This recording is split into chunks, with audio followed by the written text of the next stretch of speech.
sounds exist in space. And with stereophonic recording, the feeling of space and perspective is brought to you.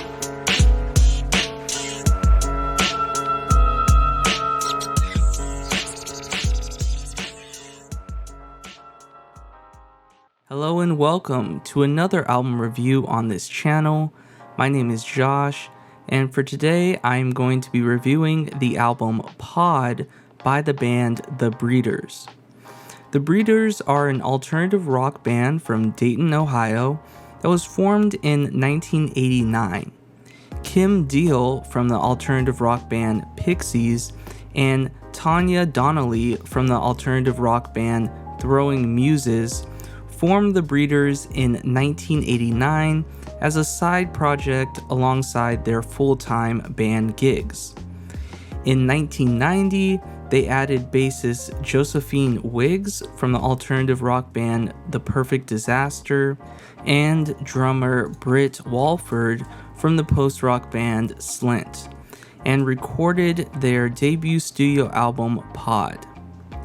They signed a record deal with the UK record label 4AD, which was already the record label for both the Pixies and the Throwing Muses, and they were given a budget of $11,000 to make their debut studio album. They hired Steve Albini to produce the album because Kim had enjoyed working with him when he produced the Pixies' debut studio album Surfa Rosa in 1988. In 1992, Kim's twin sister Kelly Deal joined the band as an additional guitarist and played guitar on the band's first EP, which was titled Safari.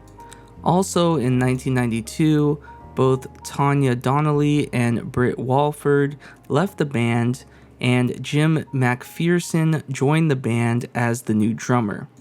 After multiple lineup changes and hiatuses throughout the years, the band is currently active today with the lineup of Kim Deal, Josephine Wiggs, Kelly Deal, and Jim McPherson. Their music features elements of alternative rock, indie rock, noise pop, pop rock, and lo-fi. They've released 5 studio albums, with their last studio album, All Nerve, being released in 2018. But the album I'm reviewing today is their debut studio album, which was titled Pod. This album was released on May 29th, 1990, and the label this album was released under was 4AD and Elektra Records. The producer for this album was Steve Albini. Steve Albini is an American producer and musician who has produced albums for artists such as Nirvana, Pixies, Bush, Helmet, The Jesus Lizard, and Slint. The members of the band on this album include Kim Deal, who is the lead vocalist, and she also plays rhythm guitar in this album. You have Tanya Donnelly, who is the lead guitarist. She also provides backing vocals. You have Josephine Wiggs, who is the bass guitarist, and she also provides backing vocals. And finally, you have Britt Walford, who is the drummer, and he provides backing vocals. Also for this album, Britt was credited as Shannon Daunton because he did not want his contributions to the album to overshadow his role in his main band, which was Slint. So that is the reason why the drummer on this album is credited as Shannon Daunton. There were no singles released for this album, and this album is under the genre of alternative rock. This album was positively reviewed when it came out. AllMusic gave it 4.5 out of 5. NME gave it 9 out of 10. They also listed it as number 463 on their list of the 500 greatest albums of all time. Pitchfork gave it 9 out of 10, and they listed it as number 81 on their list of the best albums of the 90s. Rolling Stone gave it 4 out of 5, and Spin Magazine gave it a 4.5 out of 5. Also, Kurt Cobain of Nirvana listed this album as his number one favorite album of all time in a 1992 Melody Maker article. His love of both this album and the Pixies' debut studio album, Surfer Rosa, led him to selecting Steve Albini as the producer of Nirvana's third studio album, In Utero. This album peaked at number 22 on the UK charts, and this album was produced, recorded, and mixed at Paladum Studio in Edinburgh, Scotland, and this album was made over a 10-day period. Now I'm going to talk about each song on this album. I'm going to give you my opinions on each song, if I liked it or if I didn't. After that, I am going to give you my top 3 songs on this album in no particular order. Then I'm going to go over my overall thoughts on the album, and I'm going to give you my overall rating for this album. So the first song on this album is called Glorious. This is written by Kim Deal and Ray Halladay. Ray Halladay was a friend of Kim Deal who played bass on the Breeders' early demos prior to Josephine Wiggs joining the band in 1990. So that is why he gets writer credits, because him and Kim came up and wrote this song while he was still the bassist. And this is a very minimalistic and chill indie rock song. I love the production and mixing by Steve Albini on this song. I love how he mixed the drums on this song in particular. They're at the same level as the vocals, which creates this really booming rhythm section. The instrumentation is very atmospheric, dark, minimal. It gives off this haunting horror vibe in the vein of early Pixie songs from projects like Come On Pilgrim and Surfer Rosa. It reminds me a lot of the song Gigantic, which is one of the few songs that Kim wrote while she was with the Pixies, and it's also one of the few songs where she's the lead singer. So this song reminded me a lot of that song. I love Kim's vocal performance on this song. It's very dark, raw, raspy. I feel like her voice really fits the instrumentation really well. I thought the lyrics were fine. They're pretty basic on this song. So overall, I really like this song a lot. I thought it was a really great opener for this album. The second song on this album is called Doe. This song was also written by Kim Deal and Ray Halladay. And this is a chill indie rock song with a classic punk rock vibe to it. Again, it's very minimal, reduced instrumentation. I love the drum buildup in this song that's played by Britt Walford. I think he's a really great drummer, and in this song he has this really great drum buildup going into the chorus, which gives it that 70s punk rock feel. Kim's singing has this great melancholy, relaxed energy to it that I really enjoyed. I thought she did a great job on this song. I thought the lyrics were really well written on this song. I thought they were very funny and authentic with this poetic, surreal style to them. The song is about a woman performing oral sex on a man while the man gently pats her on the head like a doe, which is why it's called Doe. And I like how Kim isn't afraid to write about topics that society often views as taboo and controversial. And you'll find throughout this album, there's a strong emphasis on female sexuality. This is a very sexual album. So this song I thought was really well written and had that kind of poetic style to it that I really enjoy in writing. And overall, this is one of my favorite songs on this album. It just had a great energy to it. It's really fun. This kind of chill indie rock song I think works perfect for Kim's singing style. And it gave me this 70s punk rock vibe that I really enjoyed a lot. The third song on this album is called Happiness is a Warm Gun. And this is a Beatles cover. The song was originally written by John Lennon and Paul McCartney. And the Beatles were a rock band from Liverpool, England that were active from 1960 to 1970. They are widely regarded as the most influential band of all time, and they are the best-selling musical act of all time with over 600 million total units sold worldwide. The band has received 7 Grammy Awards and was inducted into the Rock and Roll Hall of Fame in 1988. The song Happiness is a Warm Gun appears on their 9th studio album, which was self-titled but is commonly known as the White Album, and that album was released in 1968. And this song was also covered by Tori Amos and U2. The original song by the Beatles is one of my favorite Beatles songs of all time.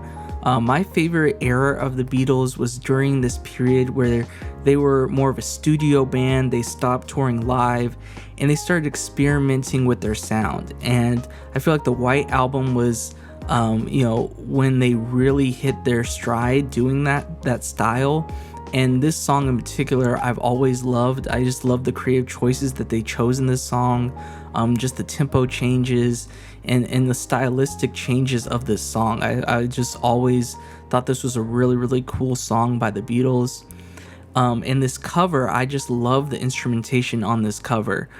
They capture the atmosphere, the eerie, surreal vibe of the original perfectly. This is one of my favorite drumming performances on the album by Britt Walford. Very powerful and clean drumming, and I feel like it really helps with the amazing dynamics of this song. I love how they follow the same quiet, loud, quiet style of the original while keeping all the same tempo and dynamic changes of the original, but making it feel even more impactful. And I think a lot of that has to do with the excellent production and mixing by Steve Albini. I feel like, again, he gets the best out of the drums on this performance and the bass. The whole rhythm section just sounds amazing. Kim's vocal performance on the song is very powerful. I thought she did a great job of matching the dynamics that John Lennon did in the original, but doing it in her more, chill, melancholy singing style that she's known for. I thought the backing vocals from the rest of the band were great in this song. And I thought it was really cool that you can hear Britt Walford and Josephine Wiggs having this really random conversation at the end of the track that I thought was kind of funny, and it reminded me of the studio banter that you hear at the end of the song Oh My Golly by the Pixies, which was off of their debut studio album Surfer Rosa, which was also produced by Steve Albini. So I don't know if that was kind of a homage to that, or that's just something that Steve Albini likes to do in the albums that he produces, but I just thought it was really cool. It adds a lot of personality to this album and really lets you get to know the band better. So overall, this is one of my favorite covers of all time. Definitely my favorite Beatles cover of all time. I think they really nailed the feel and vibe of the original while doing it in their own breeder style. So I really, really enjoyed this cover of Happiness is a Warm Gun. The 4th song on this album is called Oh. This was written by Kim Deal, and this is an acoustic folk style song. I really liked how different the instrumentation was for this song. It had this acoustic folk sound to it, mixed with this big drum sound that creates this really awesome atmospheric effect. It just feels very open, very minimal, and just creates this really interesting sound that I really enjoyed. I love the addition of violin in this song. The violinist for this song is Carrie Bradley, and it adds a different vibe to this song and really makes it stand out. It kind of gives it that folky country vibe. I think this is Kim's best singing performance on this album so far. Her voice here sounds so raw and authentic, a very emotional vocal performance that features those signature Kim Deal voice cracks, which I love, and I feel like they add a lot of color to this song. Her voice in this song really reminded me of Frances Quinlan's voice from Hop Along. This song, I feel like, is a song that Frances could cover, and I think she would do a great job because her voice sounds very similar to Kim's voice here, with the similar vocal cracks and just the personality in their voices. And I feel like Kim has so much personality in her vocal performance on this song. I thought the backing vocals by Michael Allen really add a lot to this song. He has this darker, more bass tone, which complements Kim's voice really well. And if you're wondering who Michael Allen is, he was the lead singer in a British post-punk band called the Wolfgang Press, and they were also signed to 4AD, so on this song he's just providing guest vocals. And I thought the lyrics were just okay, nothing special, they didn't really stand out to me. But overall, I thought this song was good. It was a nice change of pace and style for this record. And I think having a song like this really helps with the flow of this record. Really changing the expectations of the listener. And I feel like they did a really great job with this song. The fifth song on this album is called Hellbound. This was written by Kim Deal. And this is a more traditional 90s grunge era alternative rock song that is the most Pixies sounding song on this album so far, in my opinion. The instrumentation has this great energy with all the instruments mixing together perfectly, a very balanced and clean mixed song. The lead guitar playing by Tanya Donnelly really stood out to me in this song. She has some really great riffs that she does that I thought were just really catchy and really help with this fun 90s alt-rock vibe that they're going for. I love the chorus in this song. It's a very catchy and addictive chorus, a great chorus to headbang to. It has that kind of headbanging energy, and it feels like a classic late 80s college rock chorus. It has that epic feel, kind of reminds me of like an REM chorus where it's kind of poppy, kind of rocky, has that catchy nature to it. I like the singing on this song. I thought Kim Deal sounded great as usual, but I really enjoyed the backing vocals on this song by Tanya Donnelly and Josephine Wiggs. They just added a cool factor to this song with their really chill, carefree indie rock style backing vocals. It just added so much to a song like this. I thought the lyrics were okay, pretty basic. Mostly they just repeat the words Hellbound throughout this song.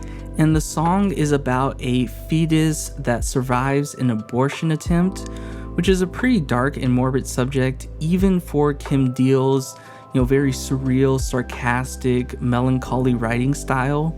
I do think she does a good job of writing about these more controversial subjects in interesting and artistic ways, but I feel like this song, just the lyrics were a little basic for me. They weren't really doing much. This song has more of a surrealist, humorous point of view, which reminds me a lot of Black Francis's writing for the Pixies, and like I mentioned earlier, that early era of Pixies from Come On Pilgrim and Surfer Rosa. And overall, I thought this song was awesome. This is one of my favorite songs on this album for sure. Just super great energy. I love how catchy this song is, and the vocal performances on this song were great. So overall, I really enjoyed this song. The sixth song on this album is called When I Was a Painter. This is written by Kim Deal, and this is a fun, energetic, alternative rock song. I love how the instrumentation changes throughout this song. It starts off with this very minimal, folk-influenced indie rock sound that reminds me a lot of the band Weezer, especially during the early 2000s phase, during the Green Album and Melodroid, where they were going for more of that folksy, poppy feel. I feel like the Breeders do it better on the first half of this song. Then the chorus comes in and it becomes this really heavy, catchy rock song with this 90s alternative rock style guitar riff and a really great bass line that is very muddy and heavy. I love the use of violin in this song by Carrie. It's very eerie, scratching of the bowstrings before the chorus comes in. I feel like is the perfect setup for this really heavy chorus, and it gives you that weird Breeders / Pixies vibe, that kind of like super surreal, atmospheric vibe that you want out of a song like this. I also love the stop-start style in this song. It reminds me a lot of the Pixies. They would do that a lot in their songs.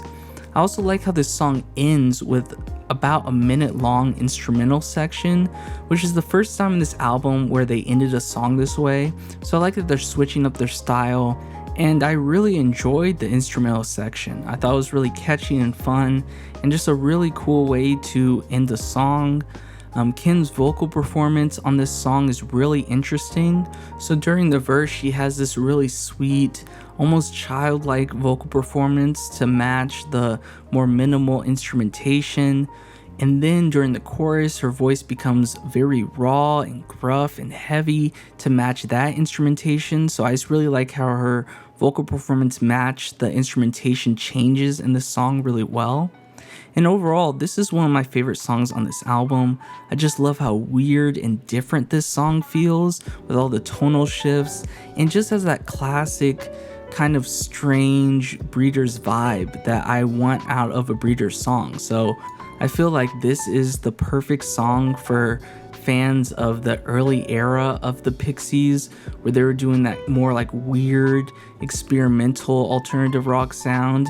I feel like the Breeders really captured that energy with this song.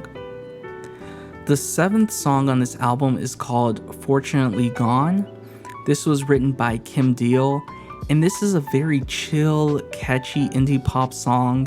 The instrumentation on this song reminds me a lot of what the Breeders' signature sound would become on their next album, which was called Last Splash.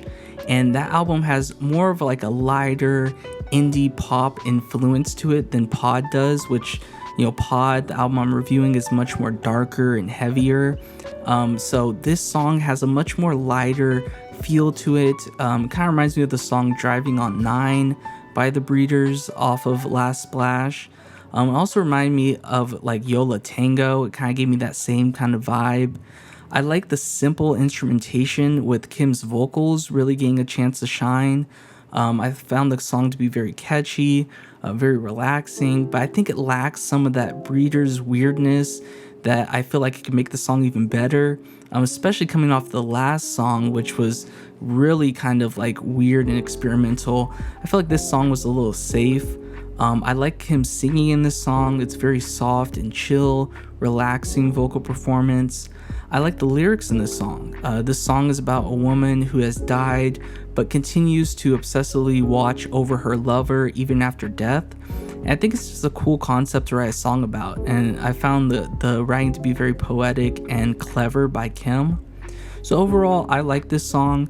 It's the shortest song in this album at 1 minute and 44 seconds, so it goes by really fast. It almost feels kind of like an interlude, kind of a break, between the two halves of the album. I like the change of pace with this song, but I feel like they could have made the song even better if they did something more experimental and kind of risk something instead of going for the more kind of chill, safer route. So it's not my favorite song on this album, but I still think it's a really good song. The 8th song on this album is called Iris. This song was written by Kim Deal, and this is your standard 90s alternative rock song. I thought the instrumentation on this song was really good, especially the drums.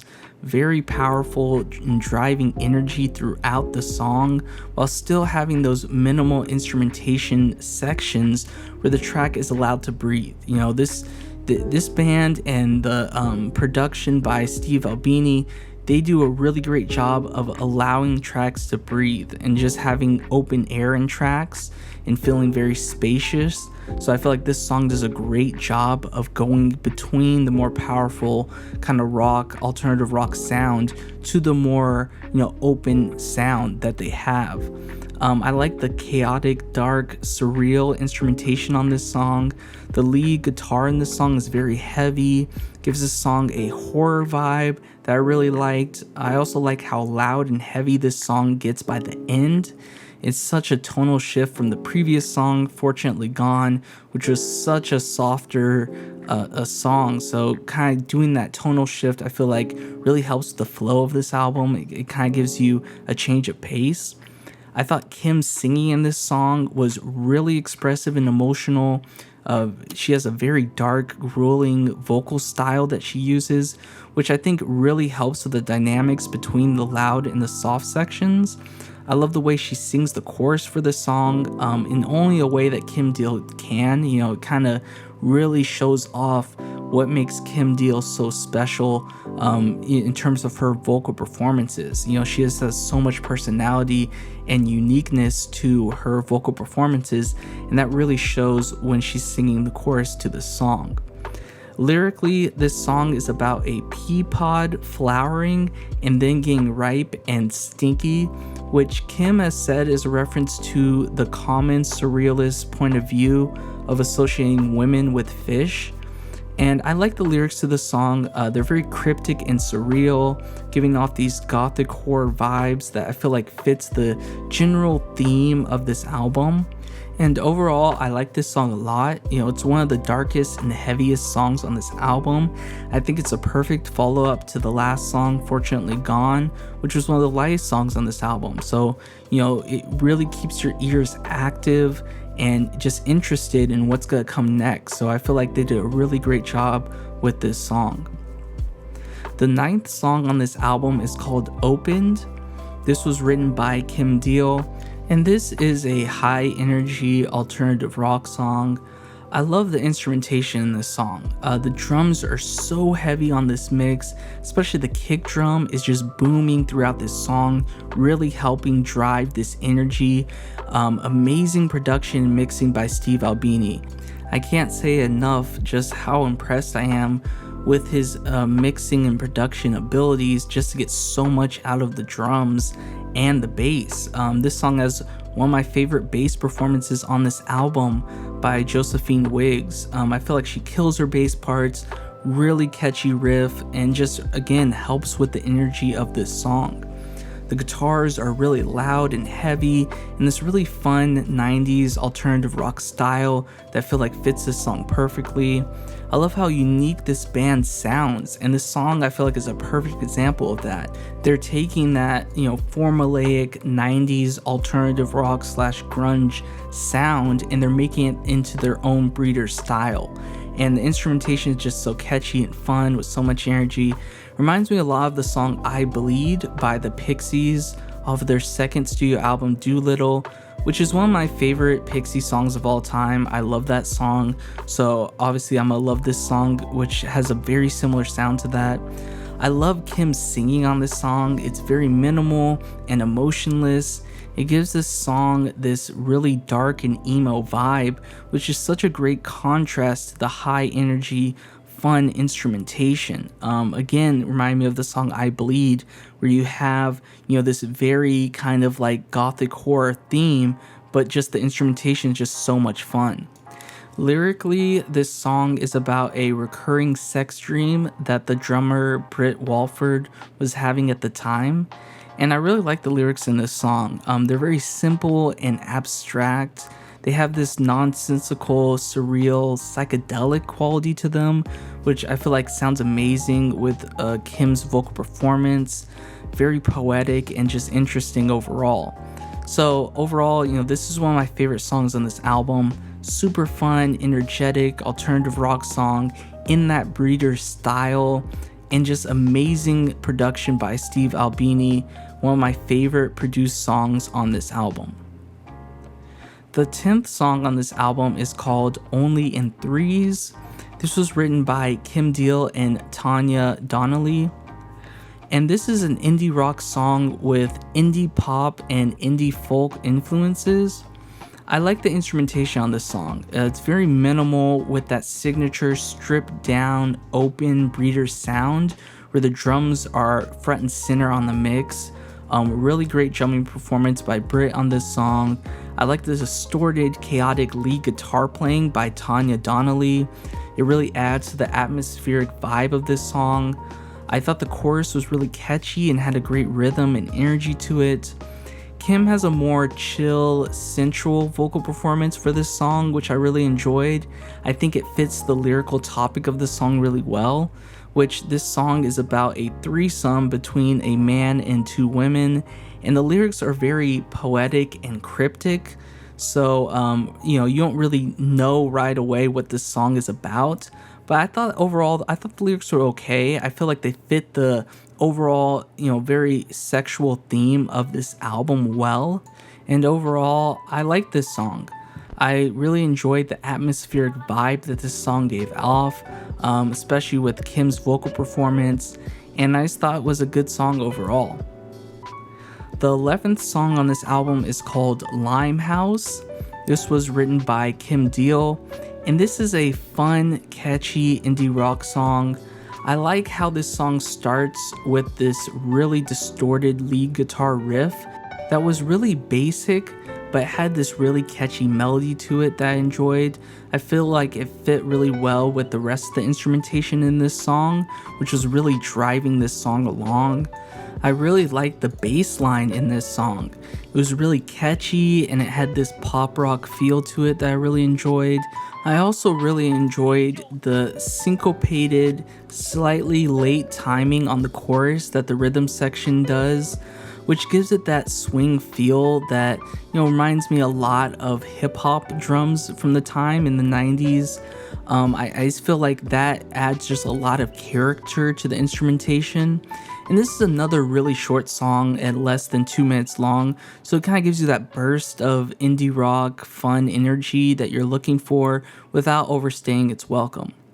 I like Kim singing on this song. She has a little bit more energy on this song than her normal kind of very chill vocal performance that she gives throughout this album, but she still has a very controlled singing voice. It's very relaxed, and I think it just sounds really great on this song. Lyrically, this song is written from the perspective of Sherlock Holmes, who's spending long and comfortable hours in an opium den. So similar to the song Hellbound from earlier in the album, there aren't many lyrics in this song other than "I'm in a limehouse," which Kim repeats throughout this song. And I thought the lyrics were kind of basic, but I think it actually works for a really quick and short, energetic song in this style. So overall, I was a big fan of this song. I just love how much energy it is, how catchy it is, the instrumentation, how fast the song is, and just how short it is. It's just, you're in and out. It's a great change of pace for this album. And, I feel like they're really doing a good job with the flow of this album and keeping the listener engaged throughout. The 12th and last song on this album is called Metal Man. And this song was written by Kim Deal and Josephine Wiggs. And this is an acoustic-driven, folk-inspired alternative rock song. And this song features Josephine Wiggs playing the Spanish guitar. And I thought she sounded really good in this song playing the Spanish guitar. It gives this song this classic folk vibe that I really enjoyed. The first half of this song is just Josephine Wiggs and Kim Deal playing their acoustic guitars in this really catchy folk style that I thought sounded really nice. It reminded me of Yola Tango when they would do more of their acoustic folkier type sounds because it has that indie influence to it. Then halfway through this song, the drums and electric guitar come in really loud and heavy, creating this really great quiet, loud, quiet dynamic. And this song has this atmospheric, almost ambient vibe to it that I think works really well as a closing track for this album. This song features both Kim and Josephine singing together in harmony, which I thought sounded really good. Josephine has these quiet spoken vocals throughout this song that actually reminded me a lot of Kim Gordon from Sonic Youth. It helped to really establish this really creepy and spooky, surreal atmosphere. And I actually really wish that Josephine Wiggs had more spoken word sections throughout this album, because her voice really works well to create that atmosphere, and I just really enjoyed it on this song. And lyrically, this song is about a man who's working on a car, but the car is so hot that the metal from the car is melted and dripped on his head, turning him into the Metal Man. So lyrically, the lyrics are very cryptic and surreal. This is almost like a surrealist superhero origin story, and it really gives me these post-apocalyptic horror vibes.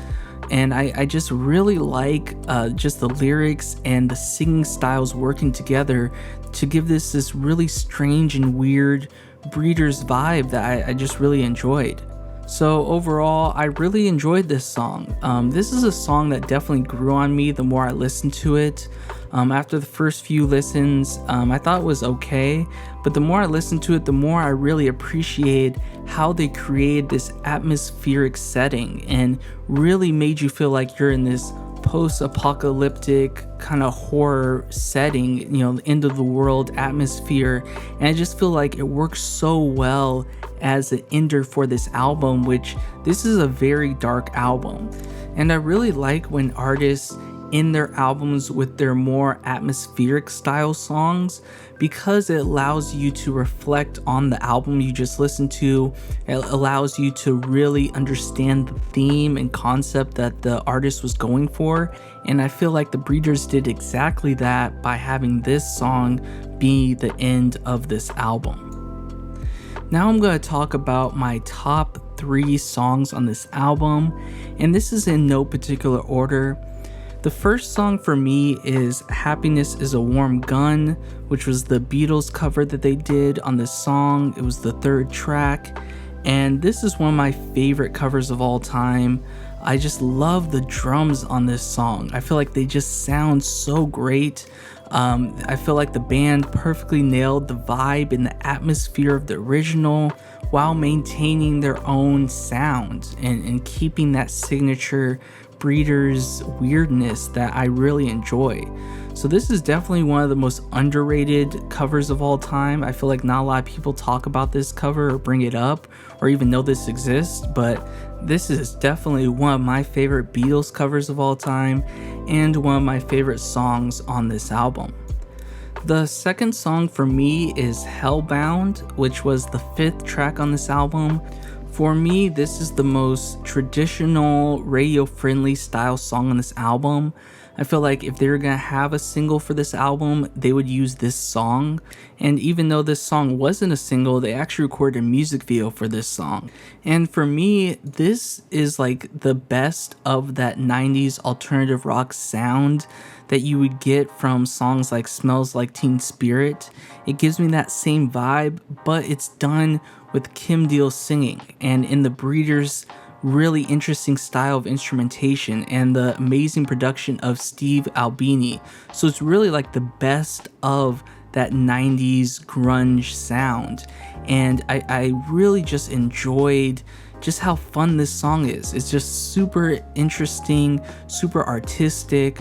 The lyrical content is pretty controversial. It's probably the most controversial lyrical content on this album, but I feel like she writes these lyrics in a very poetic and interesting way, and I just really enjoyed this song a lot. I feel like this is the song that if I had to show one song to someone to get them into this band, I would show this song. It's just super fun, super catchy, and just a really great Breeder song.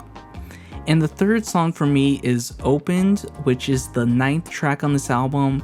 I just thought this song was amazing. My favorite instrumentation and production on this album by far.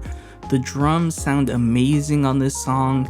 They have that Led Zeppelin heaviness to them, and one of the best kick sounds I've ever heard on an album. Josephine Wiggs gives her best bass performance on this song. Kim sounds great, the lyrics are great, and this song to me just has everything that I want out of a Breeder song, so it's definitely one of my favorite songs on this album. And again, my top 3 songs on this album in no particular order are Happiness is a Warm Gun, Hellbound, and Opened. Now I'm going to talk about some of my overall thoughts that I had on this album while I was listening to it. First thought I had is this is one of my favorite produced albums of all time. The sounds that Steve Albini gets out of all the instruments on this album are amazing, especially the drums. This is one of my favorite drum sounds on an album. As someone who does music production as a hobby that I would love to make into a career, I mean, this album is a primary reference for me when it comes to mixing alternative rock songs. This album is just so clean and crisp with this constant energy throughout. It just makes it so listenable. The album has so much natural room ambience and reverb on it, with all the instruments sounding super balanced, playing together perfectly. I love how this is one of the few rock albums where the vocals and the guitars aren't the loudest part on the record. You know, he brought up the drums and the bass to really make you feel the rhythm section on this album, and everything is just so well balanced and mixed. This is definitely an album that if you're a fan of production on albums, if you want to get into audio engineering, this is definitely an album that I would recommend to listen to just purely on the amazing production by Steve Albini alone. I also want to talk about Kim Deal's voice. I think her vocal performance on this album is amazing. I'm a huge fan of her voice. She doesn't have that traditional, mind-blowing, professional trained vocals that someone like Adele has. I can't really imagine her singing something like a James Bond theme or anything like that. But she has so much personality in her vocal performance, especially for the indie and alternative rock scene, where a lot of the voices, start to sound the same. They're all that kind of like very aggressive vocal style. Immediately you can tell when Kim Deal is on a track. Her voice just has that like personality to it, that color that is just so unique, and it's just super minimal, super chill, super relaxed. When she sings, it feels like she's always in control. Even when she's like screaming out lyrics, it just sounds so passionate. I feel like her voice is almost like an instrument in itself with the way it meshes with the instrumentation on this album. I think she sounded great throughout all the songs on this album, especially the songs Oh and Iris. Those are my 2 favorite vocal performances by Kim on this album. I felt like she had just so much emotion and just raw energy in her voice that just really shined through the tracks on those songs. So overall, I was just a huge fan of Kim Deal's voice, and I really wanted to, talk about that for a little bit. I also want to talk about Kim Deal as a songwriter. I think she's an amazing songwriter, and the majority of songs on this album deal with the theme of female sexuality, and I think she did a really great job of exploring that subject with really clever, funny, well-written lyrics. And she also explores the topics of abortion, the afterlife, surrealism, and drug use throughout this album, and I think she does a great job of diversifying her subject matter while still staying on that overall theme. And I found the lyrics on this album to, in general, be very fun, very authentic. When you're hearing this album, you can tell that she wrote these lyrics. It's not a group of writers. They sound very authentic to Kim. I feel like this album really shows what the Pixies were missing out by not letting Kim write more songs for the band. That's something even Kurt Cobain said. He wished that Kim was allowed to write more songs, and I totally agree. I feel like Kim, she wrote Gigantic and Silver, but she really didn't have a lot of opportunities to write songs with the Pixies. And I feel like this album really showed how talented of a songwriter she is, especially for a debut album. I think she just did an amazing job. The instrumentation on this album I also really enjoyed. I thought it was really well done.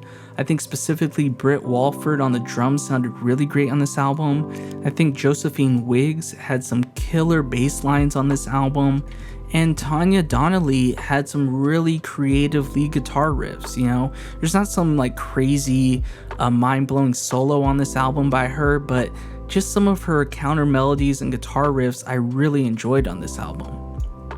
Also, I love the tone of this album. This album gives off this unsettling gothic horror vibe that really surprises you on the first listen, especially because of just how colorful the album cover is. It can be deceiving because this is a really dark album. This is a very morbid album, very melancholy album, has this sinister, spooky vibe to it, mixed with this youthful sexual energy and this very carefree, playful vocal style that Kim Deal has, creates a really interesting tone. At times this album is very innocent, very chill, very, youthful and just energetic. Then other times it has this really mature, kind of dirty, melancholy feeling to it that I feel like creates this really cool contrast, and it really reminds me of the early Pixies a lot.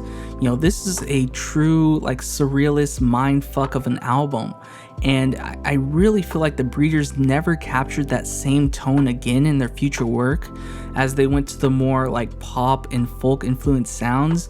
I mean, they definitely had the same alternative rock energy on a lot of their work, but just this tone of gothic horror and just this really surrealist imagery in their lyric writing, it just really felt like they never went back to this. So this album just has the perfect tone for me. It's just super interesting, and it's truly amazing to me that they made this album in just a week, especially because they viewed this album as kind of a fun side project. This was kind of like an indie rock, alternative rock supergroup, and it's crazy to me how good this album is under those circumstances. I like this album more than I like Bossa Nova and Trompe Le Monde, which were the two Pixie albums released after this album. And both of those albums had little contributions from Kim Deal. They were mainly Black Francis albums, so it's really remarkable to me that Kim Deal left the Pixies, went out on her own, started her own band, and released this album that to me is better than those two Pixie albums, and made it on a way cheaper budget in way less time.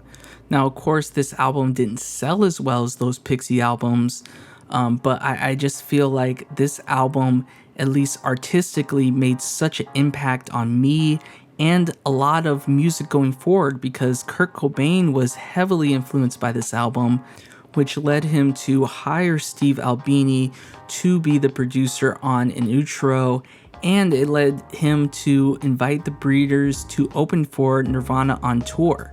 So I feel like this is one of those albums that's really underrated for the impact that it made on alternative rock music.